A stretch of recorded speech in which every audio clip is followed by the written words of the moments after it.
புகைப்பிடிப்பது புற்றுநோயை உண்டாக்கும், உயிரைக் கொல்லும். மது அருந்துதல் உடல் நலத்திற்கு தீங்கு விளைவிக்கும். பாதுகாப்பாக இருப்பீர், மது அருந்திவிட்டு வாகனம் ஓட்டாதீர். வணக்கம். இன்றைய கோப்பியம் நிகழ்ச்சியில் கடந்த வாரம் நிகழ்ந்த குற்ற சம்பவங்களையும் அதன் பின்னணிகளையும் தொகுப்பாக பார்க்கலாம்.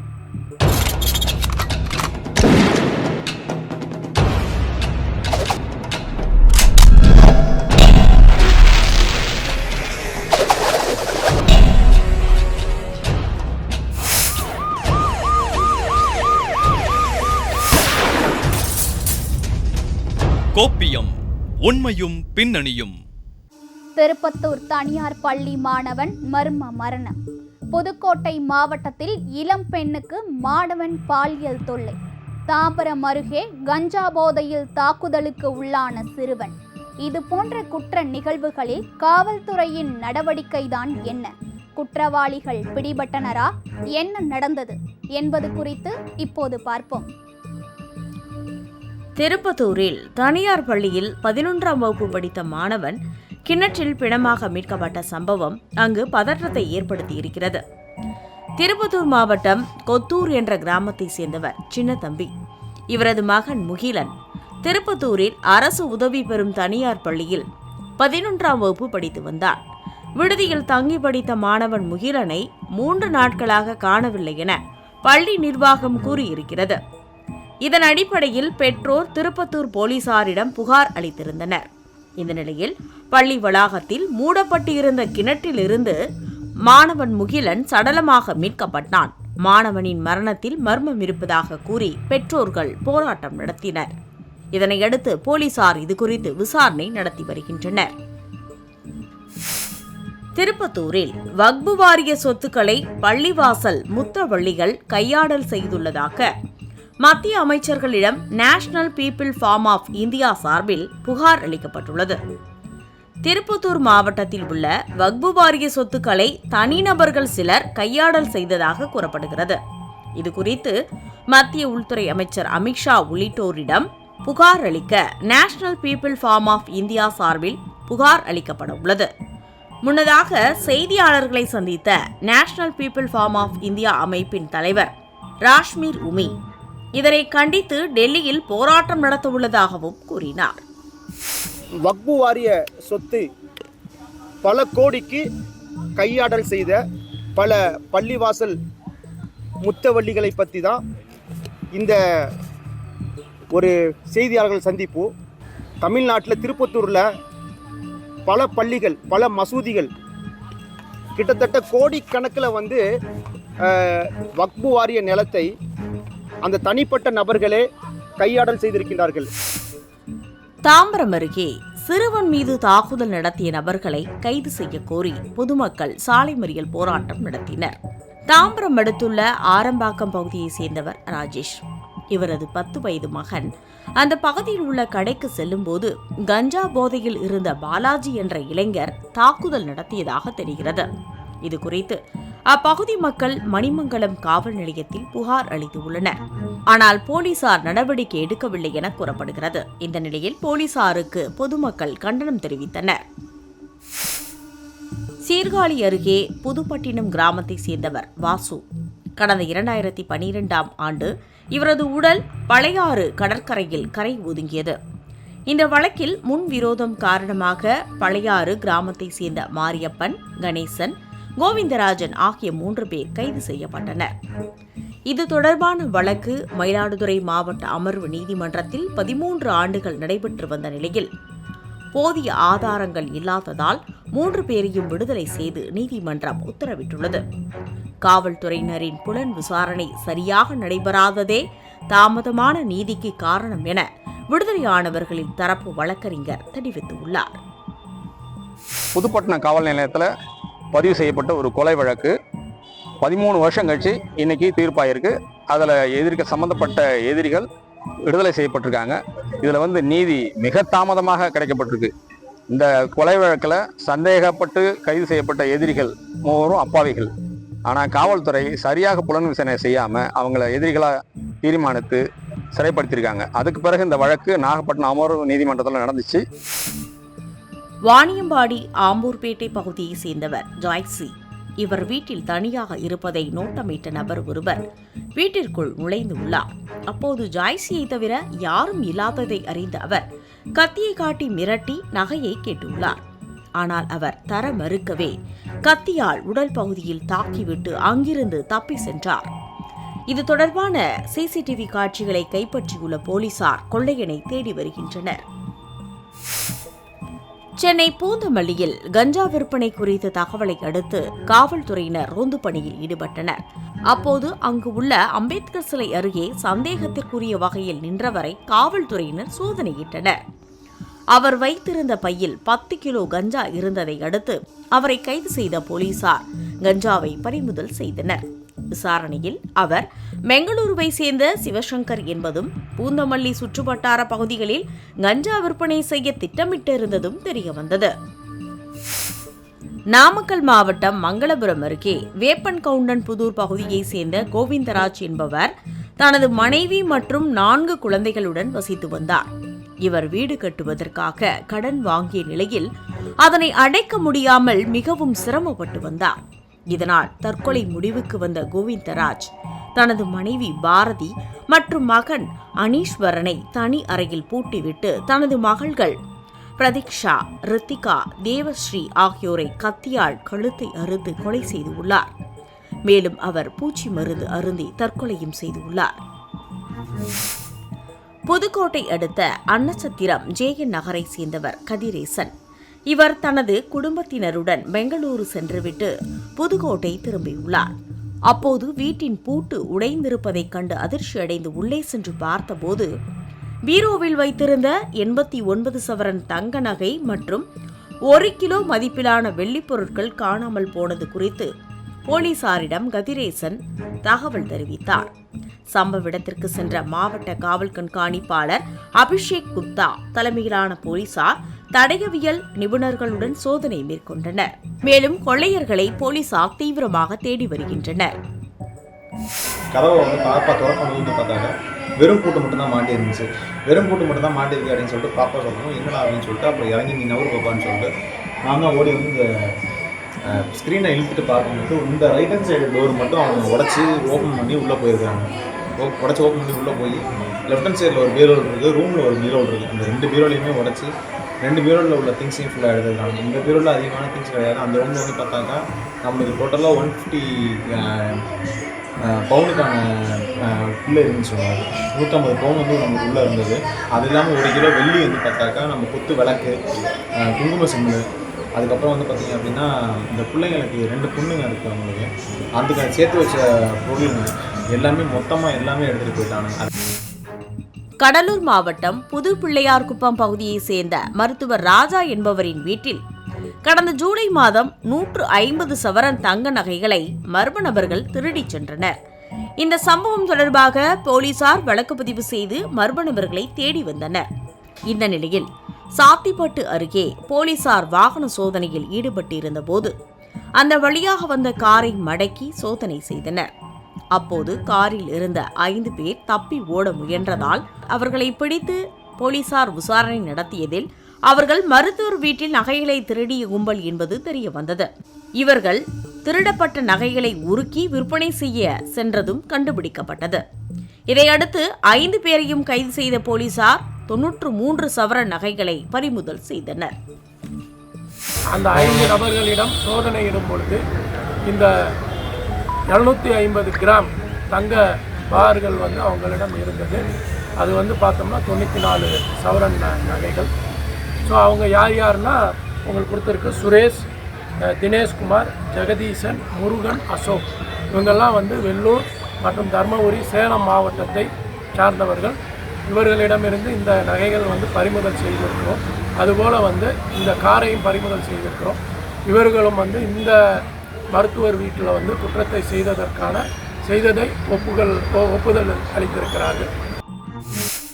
சீர்காழி அடுத்த பண்ணக்காரா கோட்டகம் கிராமத்தில் பிரசித்தி பெற்ற அழகு முத்துமாரியம்மன் கோவில் அமைந்துள்ளது. இந்த கோவிலில் அண்மையில் கும்பாபிஷேகம் நடைபெற்ற நிலையில் மர்ம நபர்கள் முன்பக்க கதவை உடைத்து உண்டியலில் இருந்த 50,000 ரூபாயையும் அம்மன் கழுத்தில் இருந்த 2.5 கிராம் தாலியையும் திருடிச் சென்றுள்ளனர். இதுகுறித்து தகவல் அறிந்த போலீசார் வழக்கு பதிவு செய்து விசாரணை மேற்கொண்டு வருகின்றனர். மதுரையை சேர்ந்த தங்க நகை வியாபாரி விஜயராஜா என்பவர் காரைக்குடியில் உள்ள தங்க நகை வியாபாரிகளிடம் விற்பனை செய்வதற்காக பேருந்தில் வந்துள்ளார். காரைக்குடி பழைய பேருந்து நிலையத்தில் இறங்கிய அவர் சிவன் தியேட்டர் அருகே நடந்து சென்றபோது காரில் வந்த மர்ம நபர்கள் விஜயராஜா பையில் வைத்திருந்த 1.5 கிலோ தங்க நகைகளை வழிப்பறி செய்து தப்பியுள்ளனர். இது தொடர்பாக அளித்த புகாரின் பேரில் போலீசார் சம்பவ இடத்தில் நேரில் சென்று ஆய்வு செய்து விசாரணை நடத்தினர். மேலும் சிசிடிவி கேமராவில் பதிவான காட்சிகளை ஆய்வு செய்து மர்ம நபர்களை தேடி வருகின்றனர். 1.5 கிலோ தங்கம் வழிப்பறி, கோவில் உண்டியல் திருட்டு, இளைஞருக்கு கத்தி குத்து, இது போன்ற குற்ற நிகழ்வுகளில் காவல்துறையின் நடவடிக்கைதான் என்ன? குற்றவாளிகள் பிடிபட்டனரா? என்ன நடந்தது என்பது குறித்து இப்போது பார்ப்போம். ராணிப்பேட்டை மாவட்டத்தில் ரயில்களில் கஞ்சா கடத்தப்படுவதாக அரக்கோணம் ரயில்வே பாதுகாப்பு படை போலீசாருக்கு ரகசிய தகவல் கிடைத்தது. இதையடுத்து அரக்கோணம் ரயில் நிலையத்தில் போலீசார் தீவிர ரோந்து பணியில் ஈடுபட்டனர். அப்போது 1வது பிளாட்பார்ம் அருகே சுற்றித் திரிந்த 2 வட மாநில வாலிபர்களை பிடித்து விசாரணை மேற்கொண்டனர். அவர்களின் உடைமைகளை சோதனை செய்தபோது 30 கிலோ கஞ்சா மறைத்து வைத்திருப்பது கண்டுபிடிக்கப்பட்டது. அதனை பறிமுதல் செய்த ரயில்வே போலீசார் இருவரையும் கைது செய்து சிறையில் அடைத்தனர். ஜெயங்கொண்டம் அருகே வாரியங்காவல் கிராமத்தில் பழமையான சிவன் கோவில் அமைந்துள்ளது. இக்கோவிலின் பூசாரி சுந்தரம் வழக்கம் போல காலையில் கோவிலை திறக்க வந்துள்ள போது உண்டியல் உடைக்கப்பட்டு இருந்ததைக் கண்டு அதிர்ச்சி அடைந்தார். தகவல் அறிந்து வந்த போலீசார் கொள்ளையடித்த மர்ம நபர்கள் யார் என்பது குறித்து விசாரித்து வருகின்றனர். தஞ்சாவூர் பர்மா காலனியை சேர்ந்த கார் ஓட்டுநர் சந்தோஷ் என்பவர் பெண் ஒருவரை காதலித்து வந்தார். இதை அறிந்த அந்த பெண்ணின் பெற்றோர் காவலாளி செல்வநாதன் மூலம் சந்தோஷை கண்டித்து உள்ளனர். இதனால் ஏற்பட்ட விரோதத்தால் தனது நண்பருடன் சேர்ந்து செல்வநாதனை சந்தோஷ் அரிவாளால் வெட்டி கொலை செய்துள்ளார். இந்த வழக்கு தஞ்சாவூர் 2வது கூடுதல் மாவட்ட அமர்வு நீதிமன்றத்தில் நடைபெற்று வந்த நிலையில் குற்றம் சாட்டப்பட்ட இருவருக்கும் ஆயுள் தண்டனை விதிக்கப்பட்டது. தாம்பரம் அருகே போதையில் முதியவர் தாக்கப்பட்டதை தட்டி கேட்ட இளைஞரை கத்தியால் குத்திய நபரை போலீசார் கைது செய்தனர். சென்னை தாம்பரம் அடுத்த புது பெருங்களத்தூர் பகுதியைச் சேர்ந்த பிரகாஷ் பெருங்களத்தூர் பகுதியில் உள்ள பாரில் மது அருந்திக் கொண்டிருந்தார். அப்போது மது போதையில் இருந்த நவீன் என்பவர் அங்கிருந்த முதியவரிடம் தகராறில் ஈடுபட்டுள்ளார். இதனை தட்டி கேட்ட பிரகாஷை நவீன் தாம் மறைத்து வைத்திருந்த கத்தியால் தாக்கியுள்ளார். இதில் காயமடைந்த பிரகாஷை அங்கிருந்தவர்கள் மீட்டு சிகிச்சைக்காக மருத்துவமனைக்கு அனுப்பி வைத்தனர். தகவல் அறிந்து சம்பவ இடத்திற்கு சென்ற பீர்க்கன்கரணை போலீசார் நவீனை கைது செய்து நீதிமன்றத்தில் ஆஜர்படுத்தி சிறையில் அடைத்தனர். திருவள்ளூர் மாவட்டம் செங்குன்றம் அடுத்த விளாங்காடுபாக்கம் மல்லிகா நகர் பகுதியில் அமைந்துள்ள கால்பந்து மைதானத்தில் ஆண் ஒருவர் தூக்கில் தொங்கியவாறு சடலமாக மீட்கப்பட்டார். இதுகுறித்து வழக்கு பதிவு செய்த செங்குன்றம் போலீசார் விசாரணை மேற்கொண்டனர். விசாரணையில் உயிரிழந்தவர் பெரியபாளையம் அருகே உள்ள நெய்வேலி கிராமத்தை சேர்ந்த ராஜாராம் என்பது தெரியவந்தது.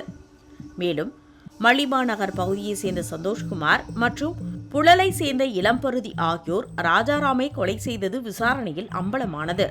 அவர்களிடம் மேற்கொண்ட விசாரணையில் மது அருந்தும்போது ஏற்பட்ட தகராறில் அவரை கொலை செய்ததாக இருவரும் ஒப்புக்கொண்டனர். இதையடுத்து 2 பேரையும் பொன்னேரி நீதிமன்றத்தில் ஆஜர்படுத்திய போலீசார் அவர்களை சிறையில் அடைத்தனர். மதுரை மாவட்டம் மேலூர் அருகே கோமதியாபுரத்தை சேர்ந்த மாற்றுத்திறனாளியான பாண்டிச்செல்வி பொள்ளாச்சியை சேர்ந்த திருமலைச்சாமி என்பவருடன் மலம்பட்டி பகுதியில் வசித்து வந்தார். திருமலைச்சாமி குடிபோதையில் பாண்டிச்செல்வியுடன் அடிக்கடி சண்டை போட்டு வந்ததாக கூறப்படுகிறது.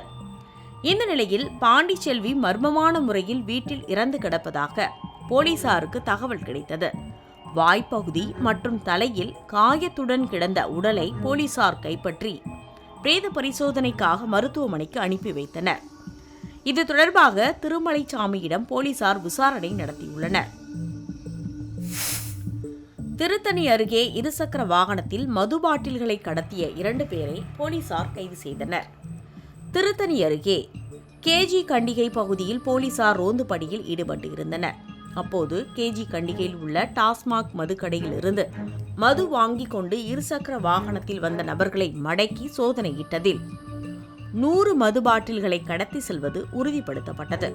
இதையடுத்து திருத்தணி அக்கையா தெருவை சேர்ந்த டில்லி பாபு, ரத்தினம் ஆகியோரை போலீசார் கைது செய்து சிறையில் அடைத்தனர்.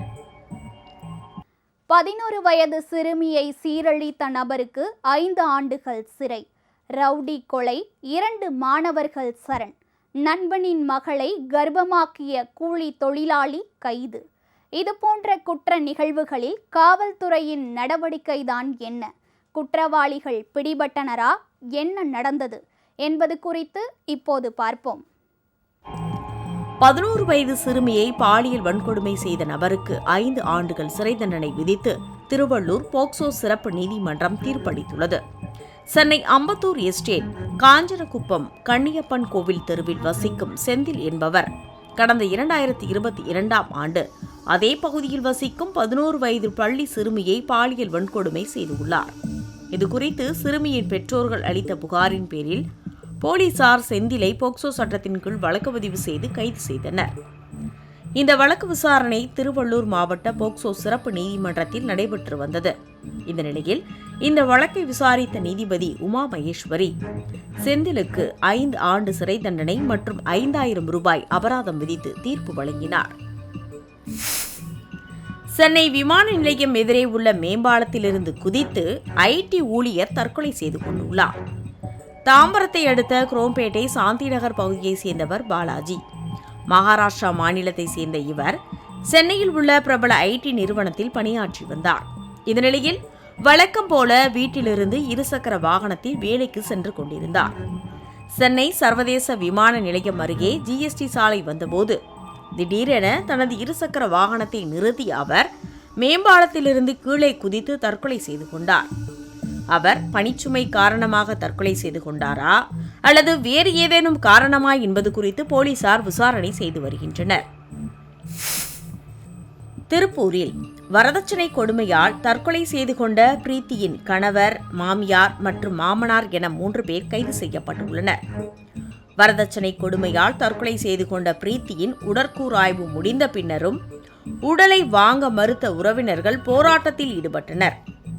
அப்போது பிரீத்தியின் கணவர் சத்தீஸ்வர், மாமனார் விஜயகுமார், மாமியார் உமா ஆகியோரை நல்லூர் போலீசார் கைது செய்தனர். இதுகுறித்து ஆடியோ விசாரணையும் நடைபெற்றது. இதனைத் தொடர்ந்து கோரிக்கையை ஏற்று 3 பேரையும் கைது செய்ததால் பிரீத்தியின் உடலை உறவினர்கள் பெற்று சென்றனர்.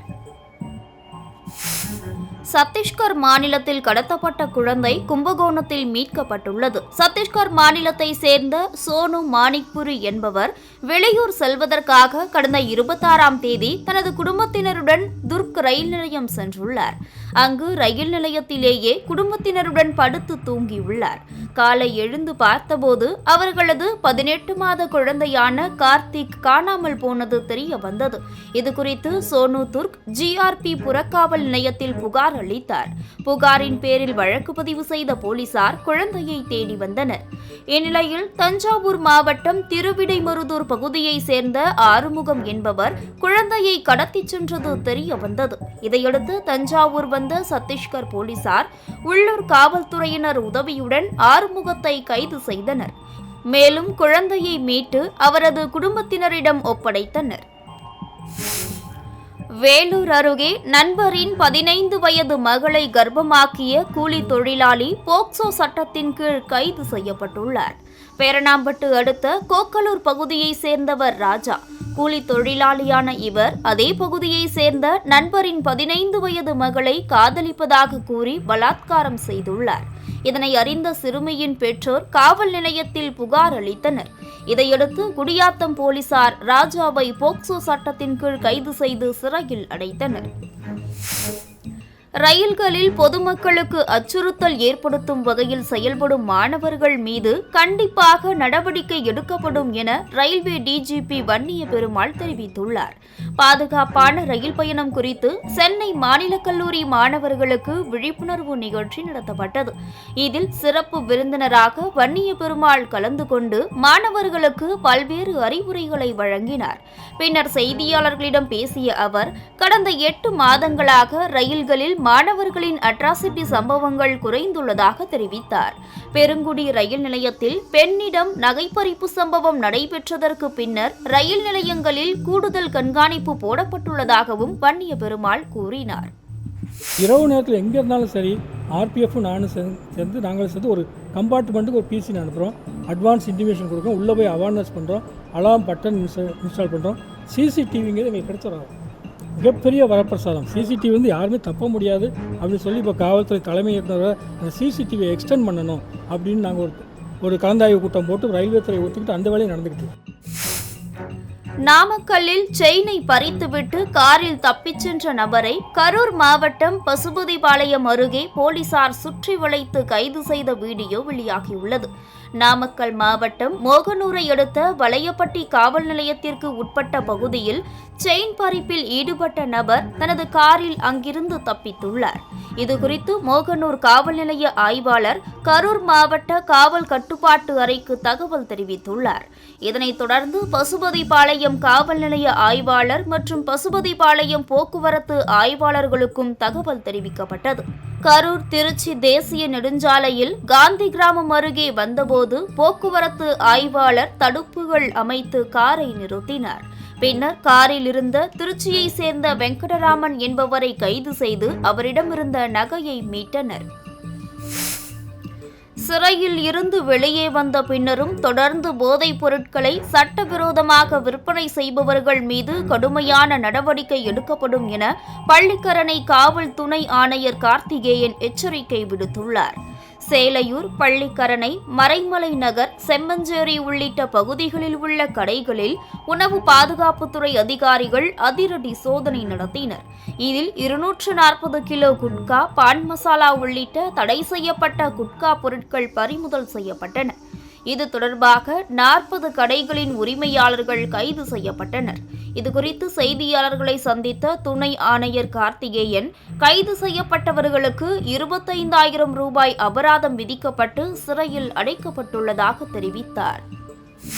பண்ற கடைசியிலேயே அவங்களுக்கு வியாபாரம் லாஸ் ஆகுது. ஒன்று, ரெண்டாவது 25,000 ஃபைன் வருது, அவங்களுக்கு ஃபைன் விதிக்கிறாங்க. 3,000 நம்ம சட்ட ரீதியாக வழக்கு பதிவு பண்ணி அவரை ரிமாண்டுக்கு அனுப்புகிறோம், ஜெயிலுக்கு போறாரு. அது திருப்பி நாளைக்கு ட்ரையல் ப்ராசஸ் அவருக்கு தண்டனை. சட்டங்கள் எவ்வளவு கடுமையானாலும் குற்ற சம்பவங்கள் தொடர்ந்தவாறே உள்ளது. ஒவ்வொரு குற்ற சம்பவத்திற்கு பின்னணியிலும் இந்த சமூகம் ஒரு அங்கமாகிறது. குற்றம் நடந்த பின்னர் அதற்கான நடவடிக்கைகளில் காவல்துறை ஈடுபடுவதை தவிர்த்து ஒரு குற்றமற்ற சமூகத்தை படைப்பதற்கு மக்களிடையே விழிப்புணர்வை ஏற்படுத்துவதை அரசு உறுதி செய்ய வேண்டும் என்பதே அனைவரின் வேண்டுகோளாக உள்ளது. மீண்டும் அடுத்த கோப்பியம் நிகழ்ச்சியில் சந்திப்போம். அதுவரை உங்களிடமிருந்து விடைபெறுபவர் அருணா செல்வம்.